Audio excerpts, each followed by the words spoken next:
Prestige matinal di nuyu sama père sama doyen Mbengue donc di nuyu tamit Iso ak Saturne di leen nuyu bu baax ak téléspectateurs yi ak auditeurs yi nga xam ñoo ñuy bàyyi xel saa su nekk bu waxtu bi jotee rek fii ci Prestige TV mais aussi di ñu bàyyi xel ci Prestige FM 95.5 saa su nekk ci ànd ak ñun rek ci kanam tuuti ma ànd ak ñoom ci li gën a fës ci ëttu yéenekaay ak sama père doyen Mbengue.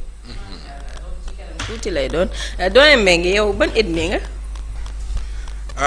Bon, moi je suis d'ethnie à l'origine Lébu. Mais en fait je suis métissé parce que man sama côté papa la nekk Lébu et Wolof mais de côté de ma mère on est Halpulaar. Halpulaar d'accord ça se voit. sama maam. daanaka ba mu génn àdduna déggul Wolof. ndeysaan. daanaka waaw donc mais maa ngi koy ndax moo ma yar. ma mère li suñu lii. maa ngi koy vraiment gën a ñaanal foofu mu tëdd. borom xaaree ko àjjana. amiin baax yokk koy leer. allahumma amiin donc revue de presse bi c'est le Mankagne et le Lébu qui feront face le Séeréer est à ma droite yow yi lanati nga sax. man américain la. Donald Trump.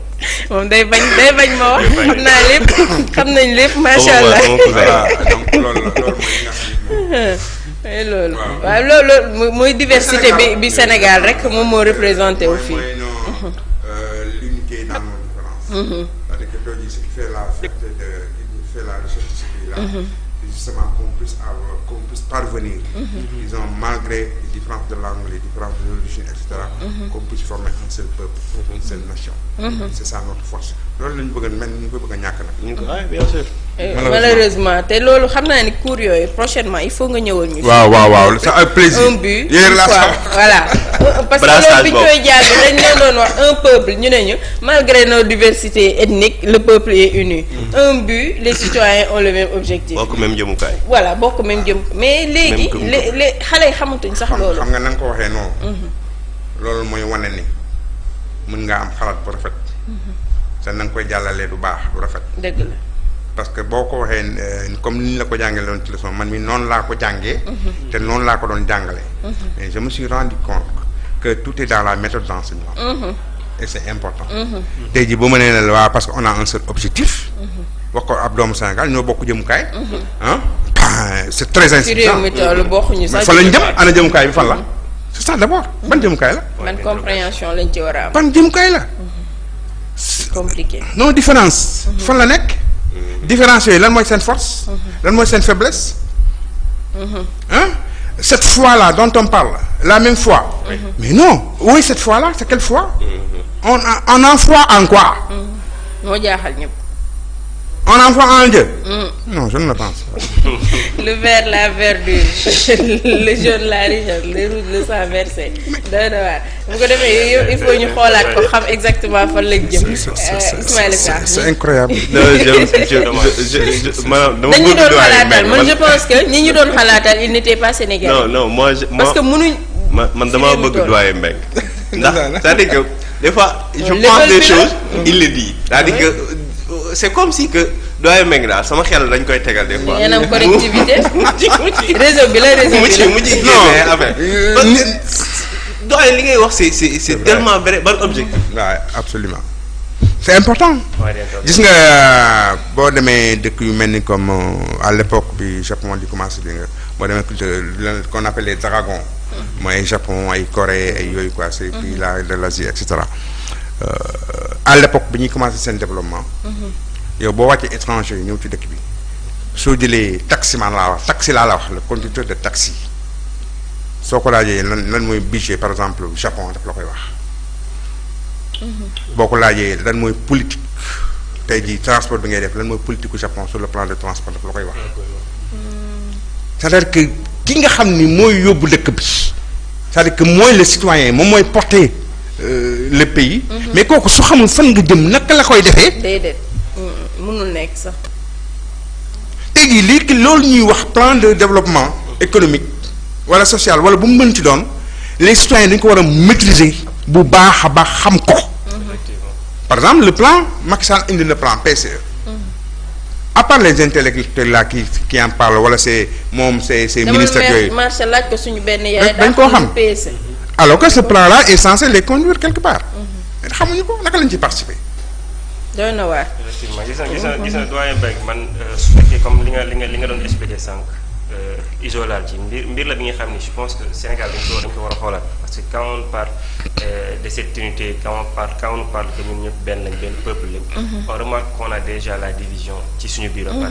déjà on dit voilà un peuple ou bien un royaume divisé contre lui-même ne peut subsister donc division boobu noonu premièrement si fii nii la commencé ci suñu mentalité te mentalité boobu ñi nga xam ne ñoo ko joué mooy déjà ñi nga xam ñoom ñoo inculqué ci ñun ay valeurs ñoom ñoo def ci ñun yenn éducation yi comme par exemple da ngay ñëw ñu ne la yow fii nga bokk tey ci boo demee fii ne moytu def lii wala moytu ñu jox la lii wala moytu bul laal lii bul waxee nii ak diw déjà man ñi nga xam ne noonu lañ ma yare su ma ñëwee tey ji fekk doyen Mbengue am na ñi nga xam ne noonu lay doxale man je me dis que non kii bokk naa moom je me mets déjà à l'écart et tey jii nii division boobu noonu da nga koy remarquer ci yenn groupe yi fi nga xam ne dañ fay daje ay nit fu ñu daje des fois dañuy gis carrément kii ni am na différence ak kii la moo ko waral manière bu muy penser ak kii manière bu muy penser c'est déjà opposé mais léegi nag loolu dafa dem ba am impact ci li nga xam ne moom mooy suñu développement société suñu développement communauté yi tey ji dafa dem ba nekk luy reflété wu ci sur tous les plans ba ci plan politique bi tey ji day xam nga gis politiciens yi noonu la ñu nekk di def di jouer ak suñu mentalité manipulation bi nga xam ne toujours dañ koy wax loolu noonu mooy nekk di dem di am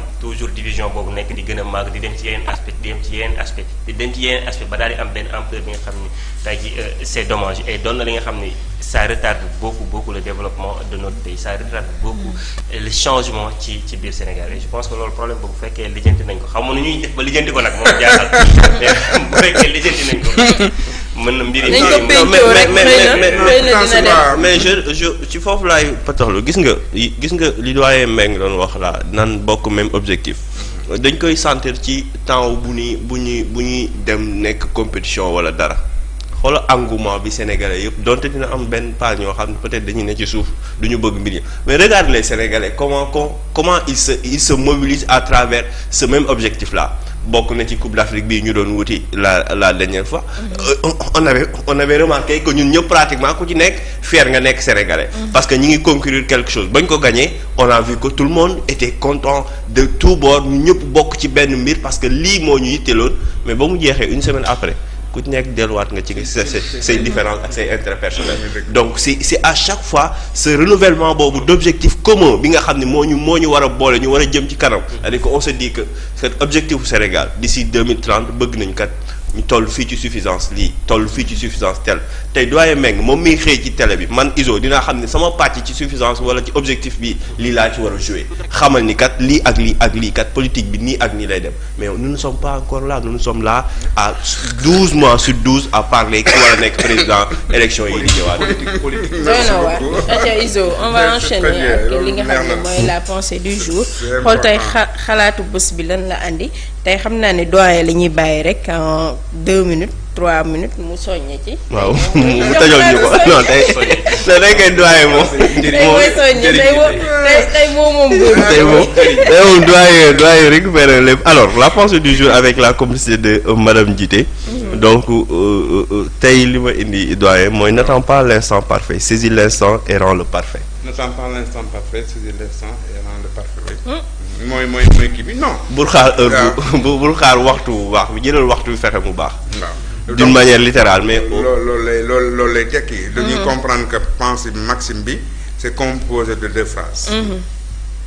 La première phrase boo ko xoolee elle est de la forme négative la. La deuxième partie dans la deuxième phrase boo xoolee forme affirmative la. daf lay wan déjà sur le plan sémantique. que en fait. toujours disons le positif doit le remporter sur le négatif. Donc négation bi nga xam ne première phrase bi da wane na ko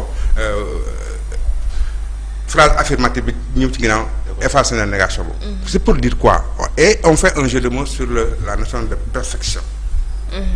Et d'instant. Perfection da lay wane ni la que la perfection.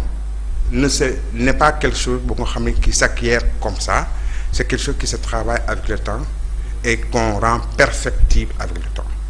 Nga gis ña encore que on ne peut pas être dans la position d'attente pour atteindre la perfection. On doit être dans la position de l'action.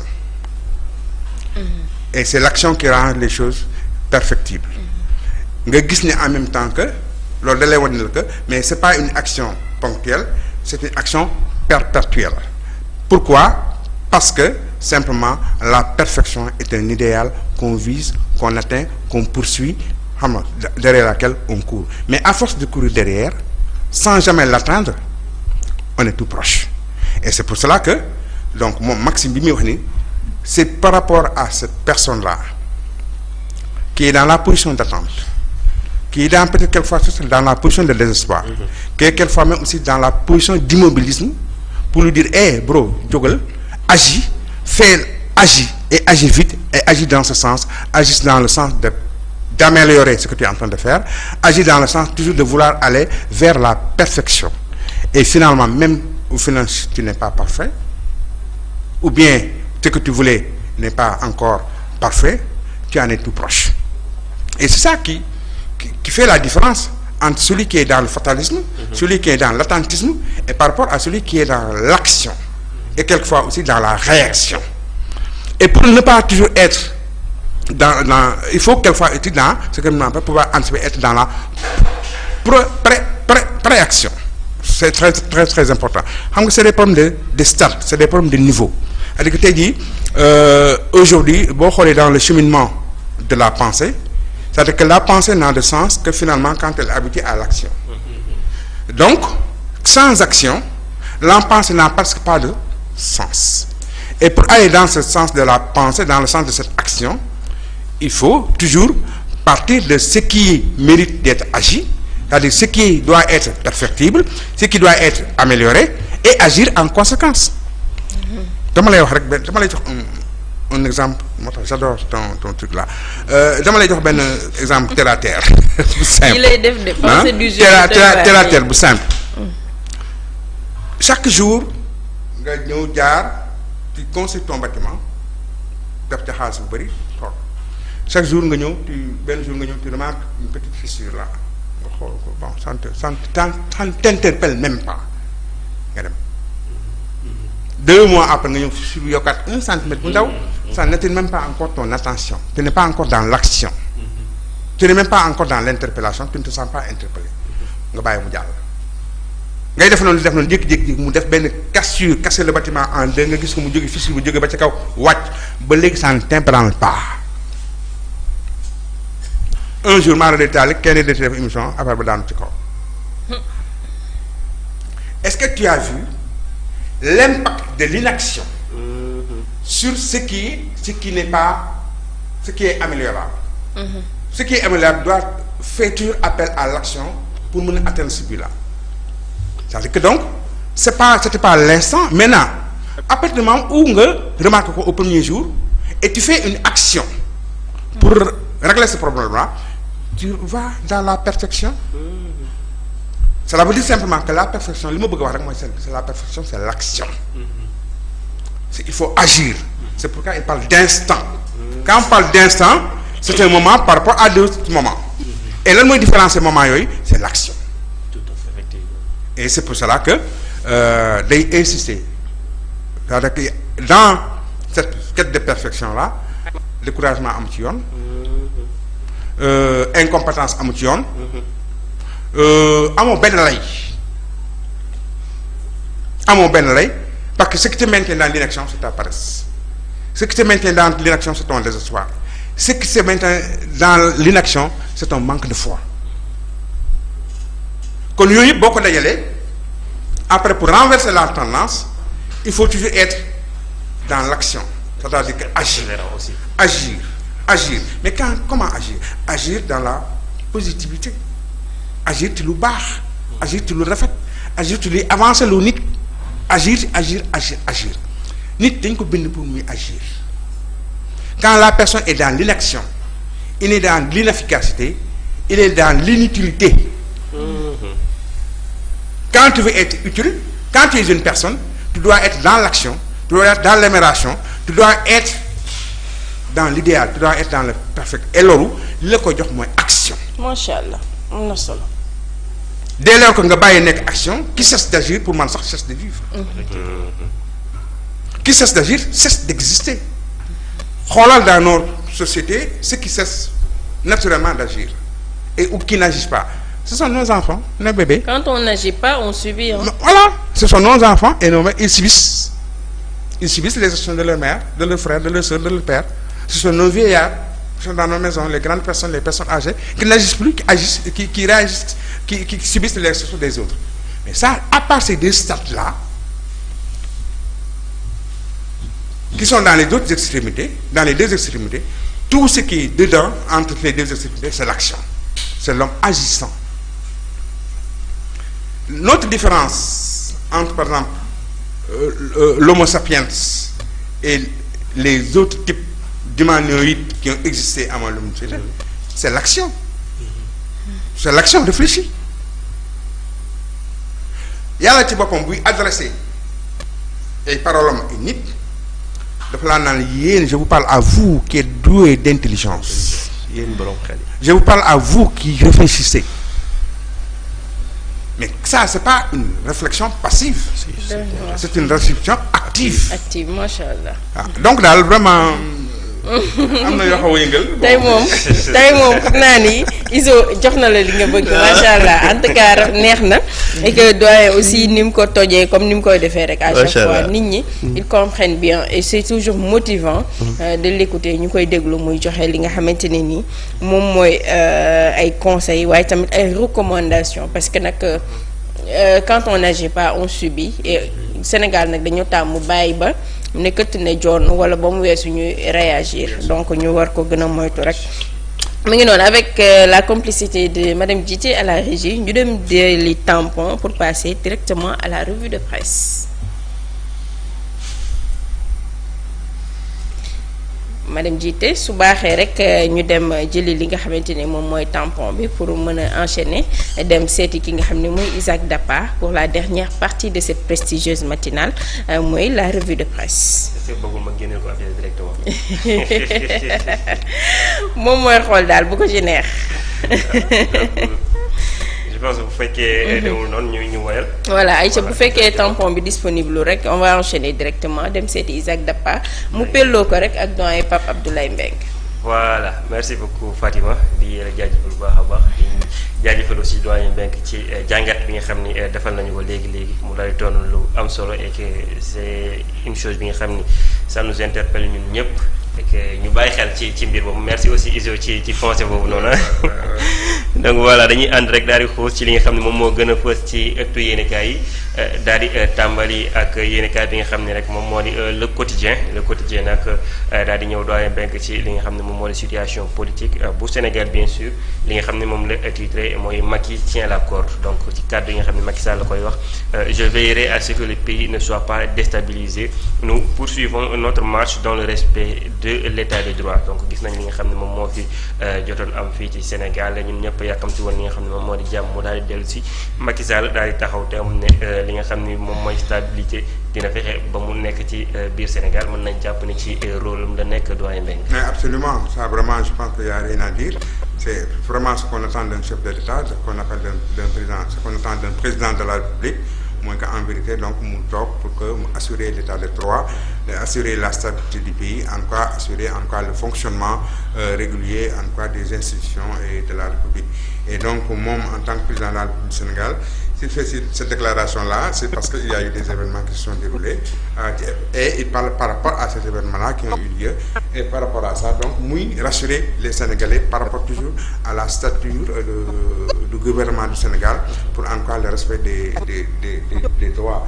Alors donc je veillerai à ce que le pays ne soit pas déstabilisé donc bon voilà donc moom il faut ñu comprendre que ci veille boobu je veillerai boobu man ni ma ciy comprendre mooy que fexe ba nga xam ne ñi nga xam ni mooy population bi ak ko mën a doon li nga xam ne mooy si cër par rapport à ça nga def ko mais aussi par rapport ak moom ci boppam en tant que président de la République veiller ce n'est pas seulement réfléchir wala faire agir les autres mais c'est agir soi-même par rapport ak li nga xam ne moo ko incombé mooy li ñu doon wax rek moo ko incombé moom pour que effectivement cette stabilité-là dont il parle que ça soit une réalité parce que ce n'est pas seulement les autres qui ont des responsabilités c'est nous tous qui avons des responsabilités dont lui en tant que président de la République donc ku nekk fexe ba nga xam ni rôle bi nga war a jouer pour que ce pays-là reste stable mu xam ni mu jouer ko ce qu'on appelle le respect de l'état de droit c'est effectivement une virtualité, mais une virtualité bien présente et bien existante que nous sentons, que nous vivons tous les jours et que en fait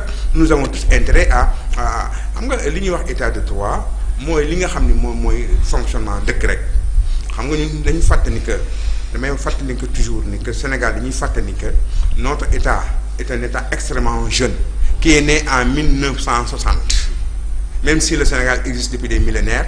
L'état du Sénégal est né vers 1960 1900 ak léegi ci état c'est tout jeune. Parce que ces autres pays-là que tu vois aujourd'hui, c'est des pays qui ont des siècles et des siècles d'existence par rapport à nous. Donc nous on a donc am na yoo xam ne il est tout à fait normal ci xale buy jóg di màgg di dem muy am ay tolof mooy tax mu am disons benn carapace mu am une certaine expérience qui lui permet de se maintenir qui lui permet mu atteindre benn cap ba nga xam ne bu ca yeggee macha allah vraiment toutes les sociétés toutes les franges de la société se trouvent ensemble ñu am ce qu'on appelle justement une nation. Effectivement, mais on remarque aussi que li nga xam ne moom moo di situation politique bi maanaam surtout adversité bi nekk ci langue politique bi bokk na ci li nga xam ni mi ngi semer instabilité ci Sénégal alors on peut se poser aussi la question ban méthode le Macky mën a utiliser pour gérer loolu.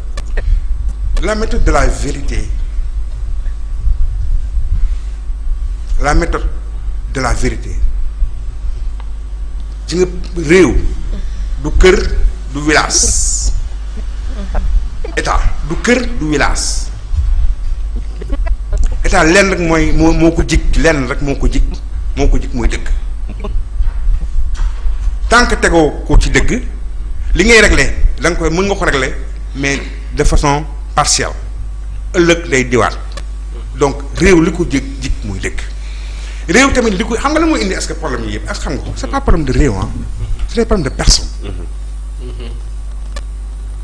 ci dafa yàgg ce n'est pas avec les Macky Sall Sonko c'est-à-dire que les gens ce qui les intéresse aujourd'hui depuis que la politique est devenue un métier au Sénégal depuis que les gens gis ni que politique mooy voie bu gën a yomb pour am xaalis se servir et non servir waaw depuis que les gens gis ni que politique mooy voie bi gën a yomb pour am pouvoir depuis que les gens ont compris que politique Afrique cela veut dire que da ngay am protection depuis que les gens ont compris que politique après da ngay am droit de vie et de mort en Afrique sur les personnes ils se sont tous rués vers la politique ils sont devenus très nombreux à vouloir faire de la politique ils sont devenus très nombreux à vouloir diriger notre pays mais kenn ci ñoom gëm ko li nga gëm mooy sa poche ak say intérêt personnel man loolu laa gëm jusqu'à preuve du contraire parce que quand ñu defar Sénégal quand ñu àndoon defar Sénégal lu ci dóorante fetal indi lu ci dóorante ay coup de pelle indi lu ci saagante indi quand ñu defar suñu réew ci xalaat lan moo ko ci indi xanaa jóg leen pour defar rek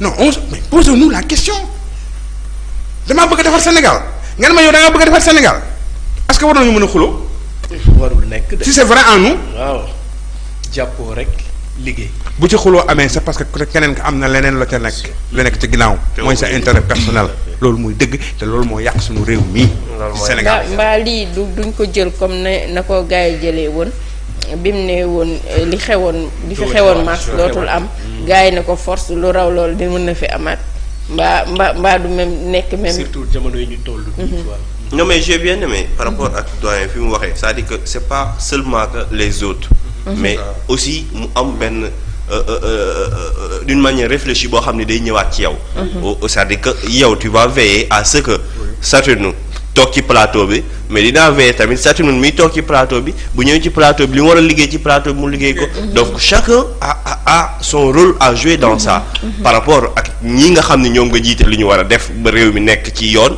mais yow tamit li nga war a def ba ñooñee tamit war a doxal yoon nga teg leen tamit yow nga tegu ci yoon uniquement c'est ça je pense que doyen Mbengue nga baal mais mën nañ jël sax exemple ci li nga xam ne moom moo di ay mala tey jii par exemple quand je prends le cas boo jàppee saxaar indi ko sa kër di nga ko jox mu lekk mais quand je prends l'exemple des termites ma xool par exemple ñoom ni ñu toll et que tu constates li nga xam ne moom la ñuy liggéey boo fekkee benn termitière taxaw tu vois à la taille grandeur bi nga xam ne moom la am surtout dans les grandes forêts tu te demandes mais lan moo defar lii nii ay éléments ay mbiri mala yu ndaw lañ mais pourtant ñu ngi doon liggéey en parfaite symbiose nekk seen biir ku nekk di indi ba li ñu tabax taw et je pense que aussi Sénégal pourquoi pas ñu jéem a def loolu ku nekk indi comme li Iso wax ku nekk xam li nga xam ne moom nga war a indi pour Sénégal daal di def ni indi je pense que tax bu ñu defee loolu noonu mooy loolu et bu fekkee mala yi dem nañ bay def loolu noonu rawatina ñun nit yi donc mi nga ko ñu woyal ba léegi daal di jël yéen kaay bi nga xam ne moom moo di source A nag ñëw na ci ñaari poñ yi nga xam ni bi ci suuf laay njëkk a laal Sonko grand perdant ñu ngi wax ci li nga xam ne moom moo ñeel dialogue politique bi alors ñu daal di bind ci yéenekaay bi la modification des articles L28 et L27 étant retenus par les participants Khalifa Sall, Karim Wade et tous ceux qui ont bénéficié de grâce pourront participer à la présidentielle de même ceux qui ont purgé leur peine li ci des nag li ñeel sax titre bi ni personne n'a défendu la candidature du leader de Pastef à part la société civile qui pense qu'aucun Sénégalais ne doit être privé de droit de vote à moins que la justice ne l'ait prononcé expressément donc mi ngoog. xam nga waxoon nañu fii que de toute façon quand bu ñu wootee dialogue ak nu mu mun a demee protagonistes yëpp dañu war a teew quel que soit lu la naqari da ngay teew lii moo tax c'est-à-dire qu'il y a des décisions qu'ils vont prendre qui vont t'engager alors que nekk foofu loolu mooy problème bi. wane aussi hypocrisie wu opposition parce que Sonko nekk fa c'est vrai il ne s'est pas fait représenter c'est vrai mais on est dans la politique te dañuy defar kon je pense que waroon nañu mën a porter son cas parce que tamit loolu bokk na ci li indi jàmm Sénégal moo lay wane ne fii c'est la politique de haute que je m'y mette kese c'est ça. jógal sa place ma toog. c'est ça hein. sur le plan du pouvoir comme sur le plan de l'opposition. L'opposition effectivement. tey jii ñu ci bëri ci ñoom ñu ngi ànd ak Sonko il rêve de prendre sa place. en tant qu'opposant principal. te loolu on l'avait senti depuis très longtemps. on l'avait dit depuis très longtemps. Sonko tey jii c'est plus grand détracteur c'est plus ñi gën a am intérêt pour mu bañ a présenter c'est l'opposition. ça faut qu'on le dise. tout à fait effectivement. c'est ça la vérité. parce que ñi muy àndal ñëpp ku ci nekk bëgg a jël place am. ku ci nekk bëgg a nekk président. non voilà mais ci des tam autre part bëgg nañu xam aussi dans quelles conditions le Karim Wade di participer naka la libération naka la demee et cetera dans quelles conditions la Khalifa Sall di participer war nañ ko xam. peuple bi ñu expliqué ko comment ils vont s'y prendre et cetera et cetera. on n'est pas contre le principe mais nañu wax naka lay demee parce que encore une fois aussi. tout à l'heure on parlait d'état de droit.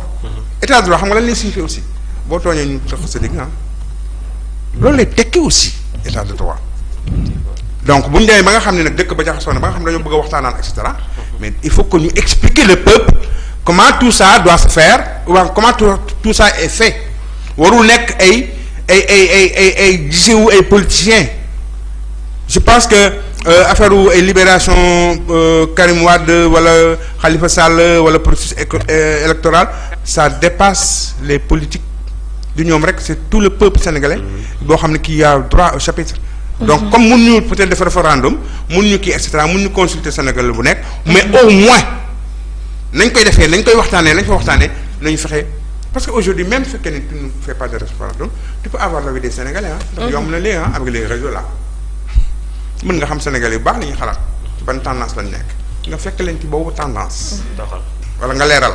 mi ngi voilà alors ba léegi rek ci biir dialogue boobu ak ci biir yéenekaay bi doyen monsieur Mbengue gis nañ li nga xam ne moom moo di wàllu parrainage d'accord nañ ci ñoom de waxtaan nañ ci ba d'accord boo ñu waxee tamit ci li ñu doon wax léegi maanaam modification article L28 ak 27 bi d'accord nañ ci benn bémol rek lañ ci gis mu nekk wàllu troisième mandat bu Macky Sall fa la coow li nekk boobu ba léegi te li ci xam ne li ci doy waar mooy que dialogue bi tey jii nii la ñu war a waaj muy maanaam bu 12h jotee. te la ñuy jeex tey le mercredi non.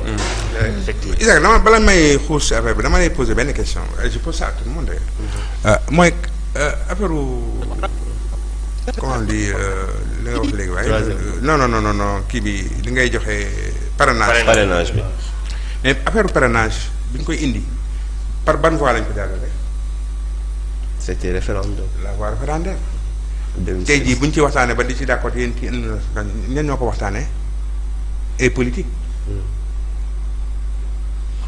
et politique ñoo ci waxtaanee c'est-à-dire que aujourd'hui ñoom bu leen neexee 2 ou 3 personnes peuvent prendre des décisions qui engagent tout le peuple. référendum bañ koy teg Sénégal. on est allé voter. on est allé aux urnes. ñii wax oui ñii wax non. ñii wax non bi ñu demee ba tey jii di ko xoolaat di ko seetaat ils se mettent à 4 dans une chambre ou à 5 dans un salon et cetera pour en décider. ils décident pour les autres. loolu daf lay won cër bi ñu jox le peuple. cër bi ñuy jox le peuple surtout les peuples africains là dañuy tegul fenn dañuy faalewul ils nous utilisent. On nous a fait voter le référendum. Ne l'oublions pas en 2016 ñu bàyyi suñuy soxla dépasser ay milliards. ñu déplacé wu dem pour voter ça. Aujourd'hui ils décident d'amener des réformes on ne nous consulte pas. On pense que deux politiciens qui sont convoqués peuvent décider à la place du peuple sénégalais. Peuple sénégalais, effectivement. Et des gens qui ont été condamnés aux yeux de tous les Sénégalais xëy ñu fas yéene leen bàyyi lépp mu sedd alors que des Sénégalais lambda qui ont fait moins que ça pourrissent en prison. Parce que ces condamnations là c'est le peuple sénégalais qui les a condamnés. Parce que la justice est rendue au nom du peuple. Effectivement. kon boo leen demee ba condamné leen parce que le peuple les a condamnés boo demee bay décider ne da nga leen libérer wala da nga leen def ay élargissement nga yow nga teg ko fan. parce que da nga bëgg parce que politicien ngeen yéen ñëpp am na ay kii ngeen defante seen biir est-ce qu'on a demandé si le peuple sénégalais est d'accord est-ce qu'on a demandé si le peuple sénégalais est d'accord pour qu'on puisse permettre à Khalifa Sall et à Karim Wade de participer à ces élections là. Non il règle ça entre politiciens. Entre politiciens. loolu mooy wan cër bi ñu jox ñun le peuple. de considération fi ñu teg mooy faalewuñ ñu.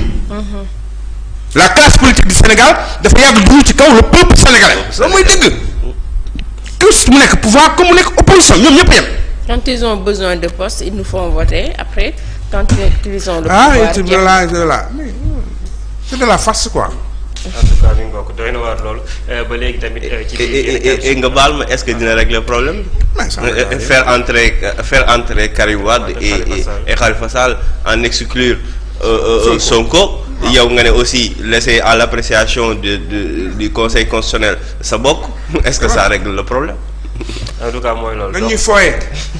je pense que comme li nga xam ne moom ngeen wax foofu gars yi gën a jox considération ci li nga xam ne moom moo di baatu askan wi parce que tamit lu mu mënti demee Sénégal suñu Sénégal la et que ku fi war a toog tamit ñun ñoo koy tànn. ñoo ko war a fal tout ça affaire demee noonu. alors ci biir yenn cas bi ñuy wax ci beneen mbir doyen Fallou triste cas d'un Burkinabé donc ci wàllu mbir yi nga xam ne moom moo fi xewoon yëngu-yëngu yi la parmi les individus interpellés lors des manifestations du début de juin alors ki nga xam ne moom lañ ciy wax il s'appelle Yacine Touré-Drago donc.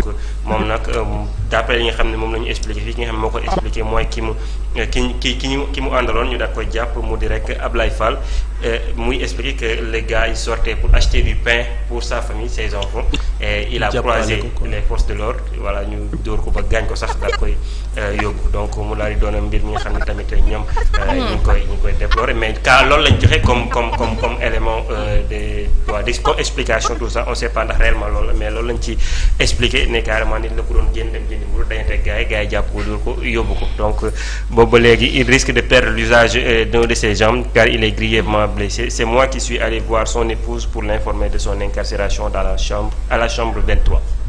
xam nga loolu moo lay wan ni la xam nga cas c'est un cas comme tu as dit on a dit triste cas. Chaque arrestation est un cas. Chaque arrestation je dis bien est un cas xam nga lu tax. parce que ku ci nekk am nga sa histoire. bi la dugal ci biir kii wala bi bañ jàppal wala yu demee noonu. et c'est pour cette raison que l'État du Sénégal doit tout faire pour ouvrir des enquêtes transparentes pour xam cas bu ci nekk lan moo ko wund. et ça on doit le faire le plus rapidement possible. ñi ñu mën a loo xam cas seen cas leer na xam nañu def ni dara nañ leen gaaw a libéré ñi nga xam ne seen cas jàpp nañ ko am nañ des raisons de les retenir nañ ko gaaw a def enquête sénégalais yi xam pourquoi on le retient c'est important pour la crédibilité de l'État. mais du am na ñu fi jàppoon ñooñu ñu delloo leen Guinée. waaw les 79 Guinéens arrêtés ñu delloo leen Guinée parce que ce que l'État a évoqué moom mooy c'est pour des raisons diplomatiques. moo tax poursuivre leen au Sénégal ils ont préféré les expulser génne leen territoire Sénégal. pourquoi pas le cas du Burkina ba bu fekkoon dafa nekkoon ci sax loo xam ne dëppoowul ak yoon pourquoi pas ñu def ko comme ni ñu def Guinée. mais bien sûr te loolu moo lay wan ne peut-être am na 2 poids 2 mesures. c'est pour cela que je dis que chacun est un cas. cas bi nag ni ngay apprécier cas yi aussi warul am. voilà 2 poids et 2 mesures. waaw dafa am toujours dafa war a am toujours la justesse de la mesure par rapport ak li nga xam ne ñoom ñoo bokk situation. même loolu ma lay wan la que il est urgent. c'est urgent et c'est pas ce qui se passe dehors qui est urgent c'est ce qui se passe à l'intérieur de ces prisons là qui est urgent. parce que ces gens-là qui sont là-bas il faut que ñu xam lan moo leen fa yóbbu bu fekkee ne dañoo def ñu xam ne dañoo def moo tax ñu téye leen fa bu fekkee ne dafa ñu libérer leen au plus vite parce que kenn mënul concevoir que un innocent di rester dans les prisons man am comme sama yaram mënul ko sama yaram mënul ko nam koo xam ne dafa dara ñu tëj la parce que simplement da ngaa jënd woon mburu parce que simplement da nga tu as eu la malchance d'être au mauvais moment et au mauvais endroit loolu tamit dañ ko war a génne maintenant nag ça ne veut pas dire que ñooñu jàpp ñëpp kenn defuñu déedéet tekkiwul loole ces gens-là qui ont vandalisé des banques dañ leen war a bàyyi non ces gens-là qui ont vandalisé des stations d'essence dañ leen war a bàyyi ces gens-là qui ont cambriolé des maisons brûlé des maisons dañ leen war a bàyyi non mais celui-là qui allait acheter du pain tomber sur une patrouille ñu jàpp ko dañ ko war a bàyyi celui-là qui allait partir prendre son enfant à l'école ñu tombé ci patrouille ñu jàpp ko dañ ko war a bàyyi mais loolu enquête moo koy wane. kon nañ def les enquêtes au plus vite. exactement te li ma ci yokk aussi mooy gis nga li xew 1er juin avant ba ci 1er juin ba après n'a toujours pas encore révélé tous ces secrets. non c'est clair. peut-être duñ ko fekkee duñ ko fekkee am na yu des ba léegi. mais l'histoire nous édifiera sur beaucoup de choses. pour dëggal li ngay wax déjà am na divergence. Oui. sur le plan statistique. pendant que l'État parle de 16 morts par ce mémorandum bi démb ils ont parlé de 30 morts. effectivement foofu sax laa doon. ils ont parlé de 650 arrestations.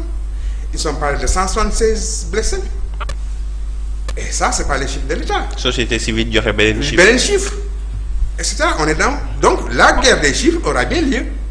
effectivement donc mun nga je pense que boobu laal nga ci sax wax nga ci déjà donc xaama ñu dugg ci yenn kaay bi nga xam moom moo di Sud Quotidien moom nag mi ngi ñëw ci beneen anam wàllu tabaski bi nga xam ni mi ngi ñëw tabaski dans tous ces états donc rétention des stocks d'oignons déficit de moutons Abdou Karim Fofana ministre du commerce dénonce l'inflation domestique programmée le ministre Samba Ndiobène Ka admet l'approvisionnement suffisant en tête à Dakar donc moom insuffisant en tête à Dakar mais mi ngi doon wax que ni li nga xam ne moom mooy dugg ci xar ca Dakar mi ngi toll ci 4000 xar yuy dugg Dakar donc mu doon xëy na peut-être mbir mi nga xam ni doon lu doy ci biir Sénégal jamono ji ñu nekk di ci wax waaye tamit ci mbiru soble gi doyen Mbengue. xam nga la particularité de la fête de Tabaski de cette année moom mooy que dafa coïncider avec les événements que nous connaissons tous. te ñun ñëpp xamoon nañ que day am événement yooyu day am répercussion ci tabaski bi ala kulli ali parce que mënoo vivre ay événements yu toll noonu à quelques semaines de la tabaski te du am répercussion ce n'est pas possible donc daf ciy am maintenant comment faire que mu am le moindre mal c'est-à-dire que mu am le moins de répercussions négatives sur la fête te loolu état bi lañ ciy xaar fekkee nit ci li ñuy mbay la encore une fois amuñu encore lay tey jii saako soble dem na ba 16000 loo xam ne ay 7000 francs la doon jar 8000 francs yàggul. ñuy yuuxu suñu noppi que voilà le Sénégal a atteint l'autosuffisance en oignons et cetera gis ñu dara France. tey jii kilo soble un pays comme le Sénégal war fa mën a dépasser 200 francs c'est la vérité. te ñu ne dañuy bay soble. am nañ ndox te dañuy bay soble et loolu ça me fait revenir à la Prodac. Prodac. Prodac pour loolu. ah bien sûr. c'était pour ça c'était pour l'insuffisance l'insuffisance en ces denrées-là. et soble que pomme de terre ak des choses comme ça. oui ce projet là. anam ñëw les moutons. xar yi. mais il y a énormément mais depuis combien de temps le Sénégal chaque année mu ngi xëy render xar. même chose nii rek. finalement xar am na mën nañu jàpp ni dina am bu ñu ànd ak tey parce que aussi ba n'oublions pas que les commerçants des moutons ñi jaay xar yi dañuy xaar période tabaski comme leur principal traite c'est-à-dire que tey jii bu ñu jaayal seen xar ci tabaski bi dañ leen xaarat 1 an pour mun koo jaay correctement nañ ko bëggoon jaay et loolu ce n'est pas seulement les Sénégalais c'est les Maliens c'est les Mauritaniens yoo xam ne y a toute une communauté ñoo xam ne tabaski lañuy xaar pour jaay seen xar Sénégal kon ñooñu kenn bëggu leen a kenn gënu leen a bëgg a ñëw parce que il faut qu'ils vendent ces moutons là. effectivement. kon pour man dinañ ñëw mais nañuy ñëwee xëy na pour cette année mooy gën a jafe comme yeneen année yi à cause de ces perturbations là mais man de visu kenn nettalu moom maa taxaw ci télé bi di xool effectivement chaque 5 minutes camion xar romb ma chaque 5 minutes camion xar romb ma. là je l'ai constaté gis naa ko mais xam nga la moom ci naqare naan tout ça. mais xar ñun dañ ko moomu. c'est des milliards qu'on ramasse et qu'on amène au Mali ou bien à la Mauritanie. loolu mooy problème bi. kan la ñuy am autosuffisance en. te ñooñu ëppale wuñ ñu dara. doy na waar en tout cas fi ñuy toll nii. Mali li ñuy lekk ci jën ñun duñ ko lekk te ñoom ñoo leen di jox jën. ñoo leen jox en jën plus. en tout cas je pense que bu bëggee coow fu baax la nga dem Mali léegi.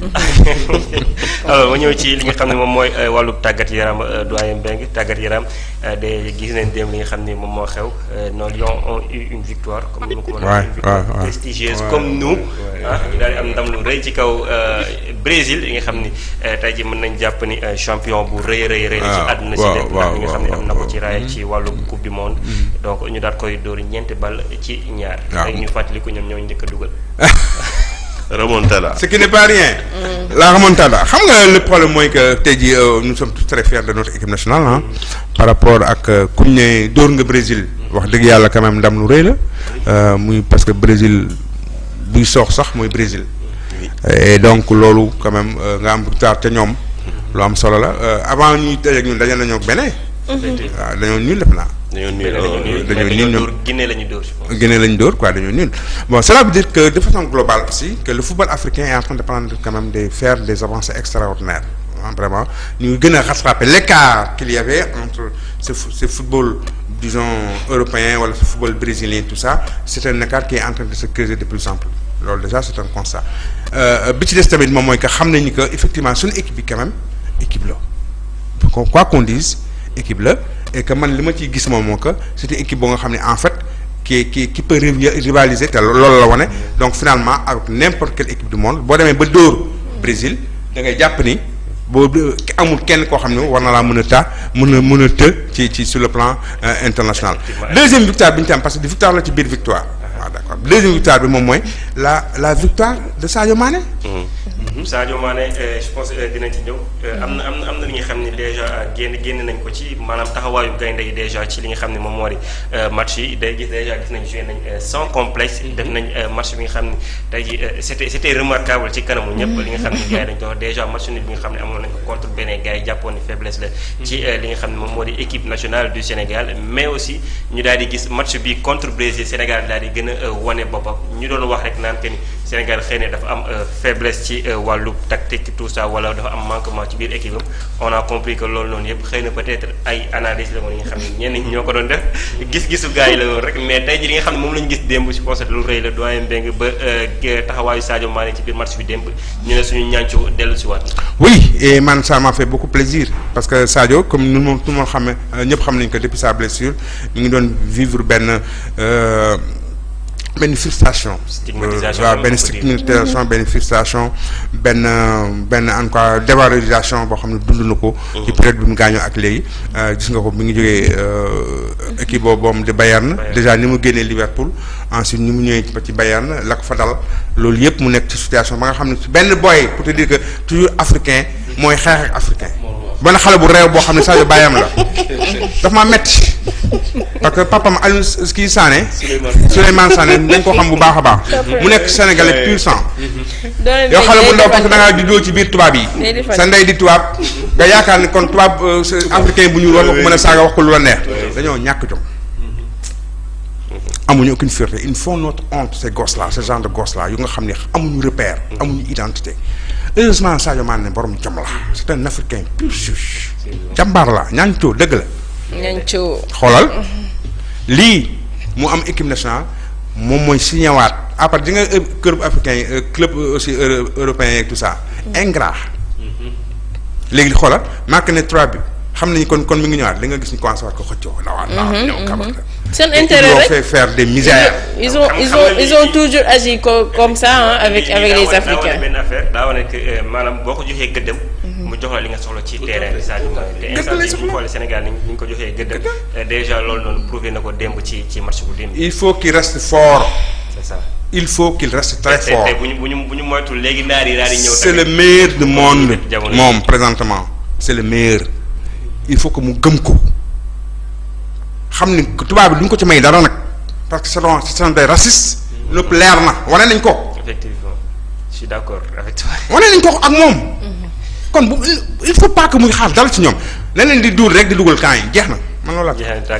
ci wàllub làmb aussi ñi ngi bind ci suñu làmb fa lay daanele suñu làmb daal di titré ingérence polémique xam naa iso bëggoon na ci sànni dara ingérence polémique et prise de position des VIP quand la politique pollue l'arène donc mi nga ko loolu lañ nekk bi di wax ci wàllub làmb ji la mel ni politicien jamono ji xam nga déjà booy wax politique da wax làmb di wax politique déjà nga xam ne c'est tout faux. effectivement contradiction la.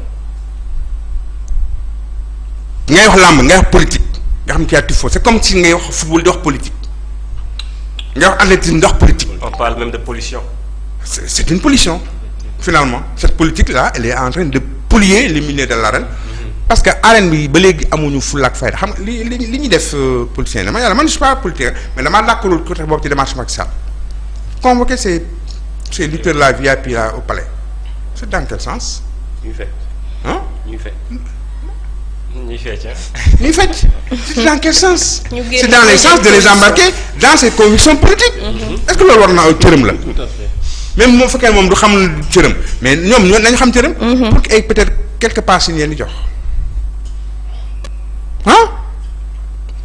et c'est pour ça que il ne doit pas s'étonner à ce que ñu bokk ci làmb ji mais fustiger li ñu def moi je suis pas d'accord avec par rapport à ça. lan moo nekkoon objectif sport ça n'a rien à voir ak politique da ngay def sport bu la neex nga bokk Pastef bu la neex nga bokk APR bu la neex nga loolu la ñu xam ci sport mais sport boo xam ne yow da ngay am ay position politique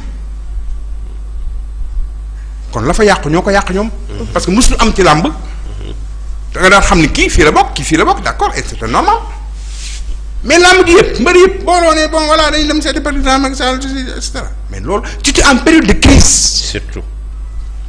ba pare période boo xam ne dañu am lu ñuy tuumaal mbëri. c'était tu perds le franc. mal choisi. mauvais moment. mais jaaduwul nañu waxante dëgg rek. et après les conséquences ils sont ñi ngi ci plateau yëpp di justifier. mais voilà. Si je suis à l'aise d'aller voir Isaac ou d'aller voir monsieur Doyen Mbengue ou d'aller voir dans le bureau de Doumbia qu'est-ce que je sors après di génn pour se justifier c'est parce que y a problème moo tax ñu fii et alors que mi ngi gàngare ne seen liggéey ñoom làmbay seen liggéey xam nga il faut des fois il faut nga am benn subtilité intelligence dans ce que tu fais man benn politicien du ma embarqué ci ay mbiram parce que man wax ci télé ak rajo yi sama métier bés bu ma perdre sama crédibilité ci loolu mooy perdre naa sama métier léegi nag dans ce fait que yow mi nga xam ni yaay làmb nekk ci sport bi bés boo perdre ci ñi nga xam ni yow ñi la topp am na ñu far am na ñoo xam ni vert lañu am na ñoo xam ni rouge lañu am na la ñu xam ñeneen lañu quand il voit nga jouer ce jeu là te du ma ne ce jeu lañu jouer entre guillemets mais quand il prête le flanc comme ni ko doyen Mbengue waxee da ngay neex a jam et c'est ce qui s'est en train de il pollue leur travail dans l'arrêt liggéey bi ñuy def ñoom ñi ngi am ay jafe-jafe fi ñu naan nañu suqaliwaat làmb ji nga duggaat ci guuta goo xam ne après yow lu la ci génne on sait pas. en tout cas doy na waar mi ngi bokk di la jaajëfal bu baax doyen Mbengue di la jaajëfal bu baax Ismaïla donc Fatima c'était votre revue de presse commentée mi ngi jaajëfal ko Isaac Dapa à chaque fois rek ne la koy indee ñu am ci mbégte ak bànneex di la déglu nga ñuy andi revue de presse c'est doyen Abdoulaye Mbengue di ko commenter internautes yi di ko comprendre c'est ça prestige matinal lii lañ leen di andil à chaque fois je pense que li ñu dese ci waxtu bareetul maa ngi bëggoon sax interpeller doyen si benn point mais xam naa ni du fi xaj lool xam naa dama lay bàyyi rek nga sànni ci xeer parce que sànni woon naa ci xeer dama gis depuis ñaari fan yi bu am benn information bi circulé ñu ne kii circulation bi dañ ko restreindre côté Ziguinchor yooyu noonu bateau Aline Sitoé Diatta dañ ko suspendre les bus Dakar Dem Dikk ont été suspendus te képp koo xamante ne ni voyageur nga di jógee Ziguinchor pour ñëw Dakar dañ lay fouiller ay fouilles yu metti ñoo fa xew man nag sama xel ne la ma waxoon peut-être li sama xel dajoon peut-être mën na nekk parce que toog naa fi benn jour ma ne est-ce que du Ousmane Sonko duñ bàyyi ba jour tabaski ñu génnee mandat d'arrêt bi fekk comme Dakar kenn dëkku fa ñëpp dem tabaski ji bu ko defee ñu dem jàpp ko mais ak li jotay li nekk di xew nii on se pose la question qu'est-ce qui se passe est-ce qu'il y a anguille sous roche nga am loo ci sànni rek. d'abord il faut que ñu fàttali un peu que en fait par rapport toujours à Ousmane Sonko. Ziguinchor boobu nga tudd moom bokk na ci dëkk yi nga xam ñoo gën a subir en quoi disons les conséquences des manifestations. léegi am na dëkk la wax am na ay morts mais avant cela les manifestations dëkk la bu nga xam ne foofu la Ousmane Sonko nekkoon. la jeunesse ziguinchoroise ñu barricadé ko foofu ca këram dafa benn bunker.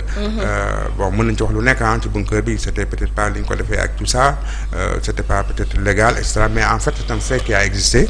ba nga xam ne tey jii c'est dommage parce que man c'est une région que j'adore et que dans laquelle foofu dama fa amee mbokk am fa lépp. ba nga xam ne donc mënuma loolu yëpp mënuma ko woon rafetlu. tey jii li mu jur nii mooy donc il y a une certaine méfiance entre l'État ak ñi nga xam ne képp koo xam ne yaa ngi jigéen Ziguinchor parce que peut-être que ñoom dans leur logique ils sont en train de traquer peut-être des rebelles wala des gens en cas yu nga xam ni ñooy def naka sutul noonu bon xam nga ñoom ñoo nekk ci position état du ñu am ay renseignements yoo nga xam ne xëy na man amuma ko mais sur le plan purement humain sur le plan purement des droits lu may rafetlu tout simplement parce que en fait c'est des Sénégalais à part entière yu nga xam ne qui ont le droit de circuler sur tout le territoire sénégalais heure bu leen neexee ak moment bu leen neexee donc loolu moom vraiment mu nekk loo xam ne kii bateau Aline Sitoé Diatta boo xamee li muy jouer sur le plan économique au niveau de Ziguinchor mais waroo xalaat sax di ko téye parce que simplement tout le ravitaillement daanaka de Ziguinchor ci bateau boobu lay jaar lu bëri loo xam jëm ci koom jëm ci affaire santé jëm ci affaire éducation jëm ci domaine yëpp lu ci bëri ci bateau boobu lay jaar donc bateau boobu bu ñu yokkul ay kiyam waruñu koo wàññi ba di ko arrêté donc ensuite donc yoon bi nga xam ni moom mooy yoonu suuf bi nga xam ne ci la ñuy jaar aussi déjà il y a beaucoup de tractations ci yoon bi parce que déjà boo jaaree Gambie rek dinañ laaj lu ne ce papier ceci douane et cetera il y avait déjà assez de tractations ba nga xam ne tey jii da ngay bu fekkee ni yow police sénégalaise wala en tout cas ñi koy def dañu leen di fouiller automatiquement bon waruñu ko mën a def en tout cas sans raison et loolu parce que soo ko tegul fenn c'est humiliant c'est humiliant vraiment parce que man yàgg naa jaar ci côté boobu benn moment yenn saa yi dañuy fouiller mais loolu c'est occasionnel. C'est parce que quelquefois ñu ngi am ku ñuy seet wala am lu leen signalé ci oto bi voilà ñu amee information ci lañ koy def mais sinon après duñ la laaj dara dañ lay laaj sa pièce d'identité jeter un coup d'œil dans la voiture après mu dem mu jeex mais daaw ñu def fouille corporelle amul woon bon maintenant bu demee ba am na xëy na fu ñu ko teg et j'espère que am na fu ñu ko teg te dañ ko justifier parce que sinon c'est extrêmement grave parce que c'est restreindre les libertés de certains Sénégalais en tout cas à pouvoir se déplacer normalement et comme tout le monde voilà donc loolu moom wax dëgg yàlla bu fekkee ne am na lu tax ñu koy def nañu wax lan la dañ expliquer parce que gouvernement da ngay expliquer communication dafa baax il faut expliquer tes actions parce que soo expliquer wul actions yi nit ñi expliquer ko seen bopp à leur manière te xam ne du la neex effectivement kon yow expliquer bala ngay egg foofu c'est la communication et la bonne communication la bonne information li ñuy wax rek voilà c'est-à-dire quand il y a le vide en communication les gens créent leur propre communication. Effectivement loolu moo ci nekk donc nañu expliquer situation boobu lan moo ko waral parce que li muy jur comme frustration li muy jur comme problème parce que man cette région là elle est sensible. te ñun ñëpp xam nañ ko. kon loo mën a def pour régler les problèmes avant que muy jël yenn proportions mooy nekk li gën. même bu demee ba gars yi di bind naan Casamance est en train d'être isolée du reste du monde. Non loolu moom c'est grave c'est grave. J'espère que c'est une fausse information qui n'est pas avérée je l'espère vraiment fortement et loolu pour man le gouvernement sénégalais doit faire une communication sur ça. Une communication sur ça parce que xam nga leen ma bon xam nga depuis que événement yooyu am ak ni ñu gisee position heureusement parce que heureusement sax laay wax ou malheureusement parce que xamul sa wax sax man laa ci wax parce que gis nga ce qui s'est passé ak Ousmane Sonko en Ziguinchor ni ko jeunes yi protégé ba gars yi mu ñu am accès ci moom ba ériger même dem ba sax tabax ay mur ci kaw tali bi et tout ça dañ daan wax ni que il était parti à Ziguinchor toog fa parce que foofu la gën a sentir en sécurité parce que mbokkam yi ñoo koy gën a mën a protéger mais bi mu ñëwee Dakar on a vu que mais Dakar la rawee heureusement parce que bu demul woon noonu sax ñu ni kon voilà effectivement Ziguinchor veut s'ériger en ceci en cela mais gis nañ que Ousmane Sonko lii ma am partout il a été protégé donc loolu ëpp heureusement bon je dois dire heureusement donc loolu tamit ñu bàyyi ci xel xam ni que c'est une question extrêmement sensible nga xam nañ ko xam ni ñu koy gérer pour que nga xam ni kii moom bu fekkee ni tamit Sonko c'est vrai bu fekkee ni c'est vrai que dafa am ay accointances avec la rébellion il faut qu'il sache ça tout de suite mu communique ci. Oui na ci communiquer. parce que gars yi aussi seen xel mu ngi tey par rapport ak drapeau. ak couleur Pastef ak drapeau MFDC bi.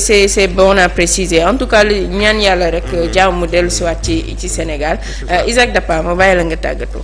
voilà di la jaajëfal bu baax Fatima di jaajëfal plateau bi yëpp. Saturne Iso ak sam Père Mbengue di jaajëfal aussi mbokki téléspectateurs yi ñu xam ni ñoom lañu àndaloon donc di leen jox tig daje rek bu 13h jotee ci actu politique ñu fas yéene dalal ñi xam ne rek moo di Moustapha Mbaye nekk coordonnateur départemental bu Yewwi Askan Wi fii nii ci Thiès ñu fas yéene waxtaanee rek li nga xam ne moo ñeel langue politique ci Sénégal donc ci leen jox tig daje tamit ci matinal ëllëg incha allah Fatima jaajëf. merci beaucoup jaajëfal ko bu baax Isaac Dapa doyen Mbengue ñu bàyyi la nga tàggatoo. waaw donc muy comme tu as dit rek tàggatoo di la d'abord di la remercier bu baax a baax. di remercier Saturne Isaac ak Iso. vraiment par rapport à ce plateau qui a été un plateau à mon avis agréable. vraiment bu plateau bu génnee xam-xam la. bu génnee information comme wax nga ko sànq sa biir wax. précisément noonu lay demee. macha allah c'est toujours une information prestigieuse. mais di aussi saluer parce que xam naa peut-être certainement def ngeen ko avant man fekk ma fi mais di saluer aussi la libération des journalistes Serigne Saliou Gueye et Pape Ngagne Ndiaye. Pape Ndiaye. Serigne Saliou Gueye man ak moom ñoo bokkoon classe. ci lycée Malick Sy. donc lycée Malick Sy bu Thiès bii la amee bac. sama génération la on a fait un gars très intelligent macha allah vraiment il était bien te damay wax ni toujours que gars yi xamuñu ko parce que moom quand il a été déjà élève ak ñun ñoo bokkoon classe ñoo doon ànd. donc il a toujours été comme ça bëgg débat bëgg werante bëgg am ay positions courageuses. lu tuuti la woon nag dafa ndawoon lool. mais nag am fit. dëgg yàlla par rapport à ses positions. donc lu bees ci moom donc vraiment nag donc tempérament boobu ngeen gis. ñu yore ko. moom la mos a yore depuis que mu nekk xale depuis mu nekk élève ñu ci ànd ak moom donc vraiment aussi ñu ngi am mbégte vraiment par rapport à sa libération par rapport à ce voilà bi ci des tamit moom mooy que vraiment ñu dellu encore une fois mettre les politiciens devant leurs responsabilités par rapport à ce pays-là ce pays-là ne leur appartient pas du tout. nañ ko xam comme nga nekk camp présidentiel comme nga nekk camp de l'opposition moomu leen dëkk bi moomu leen ko il faut ngeen xam ni moomu leen ko nag ñun ñëpp ñoo ko bokk. vous n'avez pas le droit di ko taal. façon taal bi nag bari na jël décision sax sur le dos du peuple. boo xam ne ça ne concerne pas le peuple sax c'est une manière de brûler le pays. donc il faut pas que ñu dugg ci yooyu nañ delluwaat peuple bi cëram. nañ delluwaat peuple bi li mu moom parce que yéen ñëpp.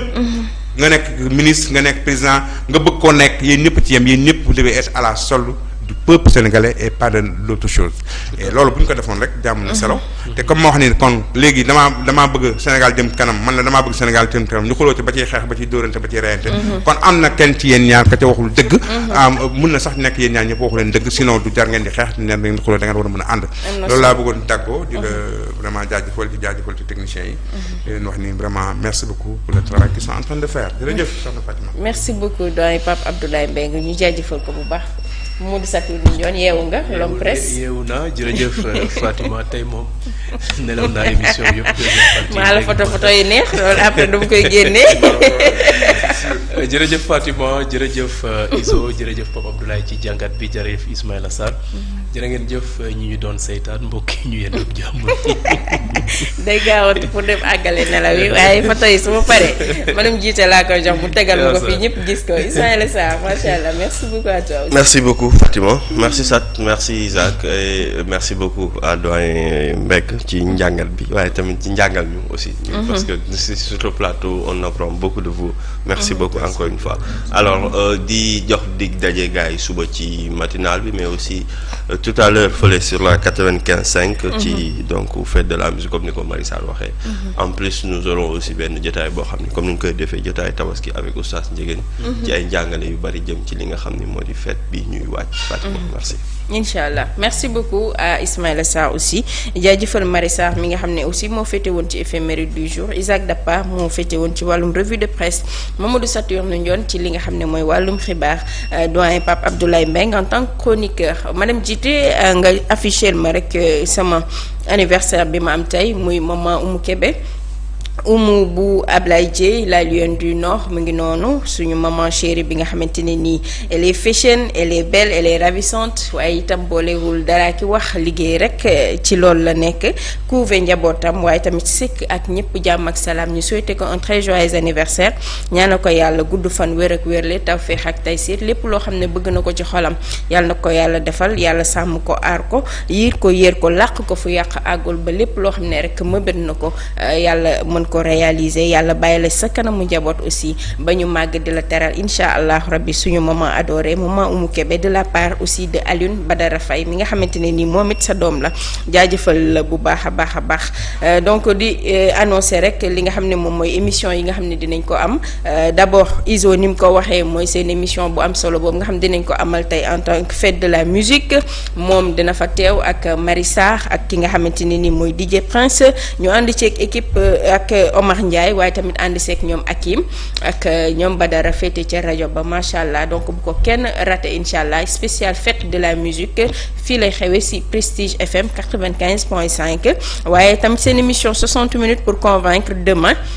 dina ñëw ak yéen ci invité bu Inouï parce que ñëpp xam nañ ni Juan Branco jox na rendez-vous demain gars yi ne dafa war a am lu mu déballer au Sénégal donc on a invité le colonel Amadou Diop nekk ancien chef de la division médias et stratégie de la DIRPA incha allah demain à partir de 21h en direct sur Prestige TV beneen émission muy invité de la rédaction bu nga xamante ni nii le doyen El Hadji Fallou Ndaw moom moo koy présenté invité ci ki nga xam ne mooy Babacar Dembélé responsable pur premier adjoint au maire bu Thiès Nord beneen émission aussi muy édition spéciale bi ñu leen di dégtal tous les 15 heures tous les jours du lundi au jeudi ak Mati Keita mu ci invité ki nga xam ne mooy Seck Ndaanaan en tant que chroniqueur ñu fas yéene waxtaanee li nga xamante ni moo jëm ci wàllum actualité Isaac Dappa vous l'a dit actu politique say dina dalal ki nga xam ne mooy Moustapha Mbaye coordonnateur départemental Yewwi Askan Wi bu Thiès mooy seen émission actu politique bi nga xam ne Isaac Dappa moo leen koy présenté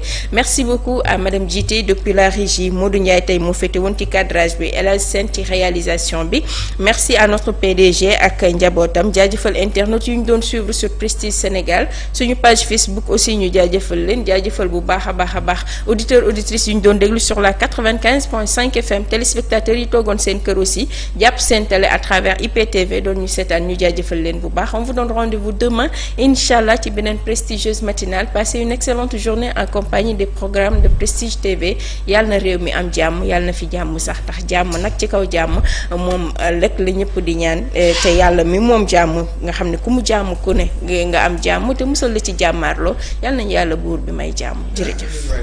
amiin.